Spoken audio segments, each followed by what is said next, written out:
Good morning, students. Today our topic is why do we need a parliament.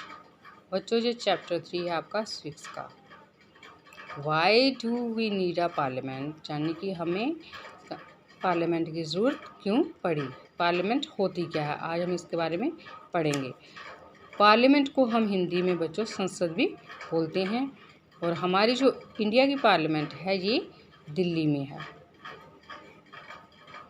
The Parliament of India is the supreme legislative body of the Republic of India. है कि जो हमारी parliament है, जो India की parliament है, ये हमारी सुपर लेजिस्लेटिव बॉडी है जो पूरे इंडिया को रिपब्लिक करती है. It is a bicameral legislature composed of the President of India and the two houses with the Rajya Sabha and the Lok Sabha. बच्चों इसको जो एग्जीक्यूट करता है, इस पार्लियामेंट को जो एग्जीक्यूट करता है वो करते हैं प्रेसिडेंट ऑफ इंडिया जो इंडिया के राष्ट्रपति हैं और उनके साथ दो हाउसेस जो हैं वो चलते हैं. टू हाउसेस कौन कौन से हैं वो है राज्यसभा और Lok Sabha. It is the voice of the people. ये लोगों की आवाज़ है. वहाँ पर कोई भी जो है अपनी जो बात है वो रख सकता है. जो एमएलए के द्वारा, एमपी के द्वारा अपनी बातों को वहाँ पे पहुँचाते हैं जो आम लोग होते हैं. It is the most important symbol of India Indian democracy. बच्चों ये सबसे बड़ा इम्पॉर्टेंट सिंबल है किसका, हमारा इंडियन डेमोक्रेसी का. The laws for the country are made by the parliament. हमारे जितने भी कानून जो हैं वो पास होते हैं, देश का कोई भी कानून जो पास होता है वो इसी पार्लियामेंट से पास होकर निकलता है. It enables of India to participate in government formation.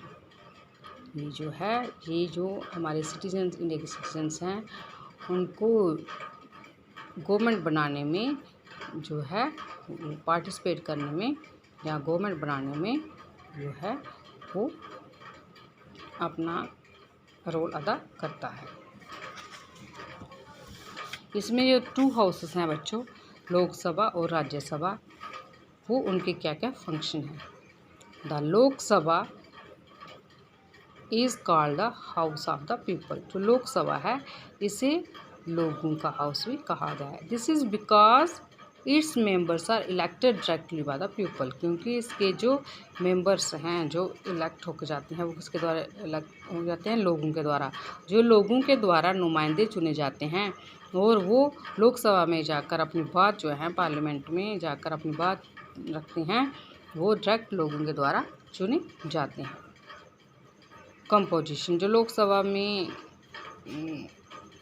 लोग जो मेंबर जाते हैं उनकी क्या क्या कंपोजिशन है. The Lok Sabha can not have more than 552 members. बच्चों कि लोकसभा के जो मेंबर हैं 552 से ज़्यादा नहीं होने चाहिए. Out of these 530 members are elected from the union territory. Seats are allotted to each state on the basis of its population. और जो 530 मेंबर्स हैं जो इलेक्टेड होकर यूनियन टेरिटरी से इलेक्टेड होकर जहाँ उनको सीट्स अलॉट की जाती हैं, ईच स्टेट जो है, कोई भी स्टेट जो है उनको जो सीट्स अलॉट की जाती हैं वो किसके बेस पर की जाती हैं बच्चों, उस जगह की पॉपुलेशन के हिसाब से. The President India can nominate 2 members from the Anglo-Indian community if he feels that the community is not adequately represented. बच्चों जो प्रेसिडेंट ऑफ इंडिया है उनको जो पावर है कि वो अपने जो 2 मेंबर्स हैं उनको नॉमिनेट करते हैं.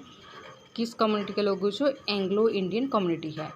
एंग्लो इंडियन कम्युनिटी बच्चों वो होती है जैसे किसी की मदर जहाँ इंडिया की है और फादर जो हैं वो बाहर की कंट्री के हैं, जैसे वो इंग्लैंड के हैं, अमेरिका के हैं, या मदर वहाँ की हैं तो फादर यहाँ के हैं. तो इस तरह से जो लोग होते हैं उनको एंग्लो इंडियन कम्युनिटी कहा जाता है. तो इसकी एलिजिबिलिटी क्या क्या है. In order to become a member of the Lok Sabha a candidate must be. तो वो कैंडिडेट मतलब उसका लोकसभा का मेंबर बनने के लिए उसमें क्या क्या जो है एलिजिबिलिटी उसकी होनी चाहिए। ये सिटीजन ऑफ इंडिया, सबसे पहले तो वो इंडिया का सिटीजन होना चाहिए। Not less than 25 years of age, उसकी जो एज है वो 25 ईयर्स से कम नहीं होनी चाहिए। A candidate can be disqualified if, कहते हैं कि उस कैंडिडेट को डिसक्वालीफाइड कर दिया जाता है जो ही holds an office of profit under the government of India और the government of an state, कि जो है वो अपनी प्रॉफिट जो है वो गवर्नमेंट के अंडर को ऑफिस चला रहा हो, जहाँ फिर किसी स्टेट में जो है गवर्नमेंट ऑफ इंडिया जो है उसके स्टेट के आगे जो वो है वो अपना ऑफिस चला रहा है। तो ऐसे जो कैंडिडेट है उनको एलिजिबल नहीं रखा जाता। तो बच्चों, आज का हमारा जो लेक्चर है वो यहीं पे ख़त्म होता है। कल हम मिलेंगे अपने नेक्स्ट लेक्चर के लिए। तब तक अपना ख्याल रखें, घर में रहें, सुरक्षित रहें। Have a nice day.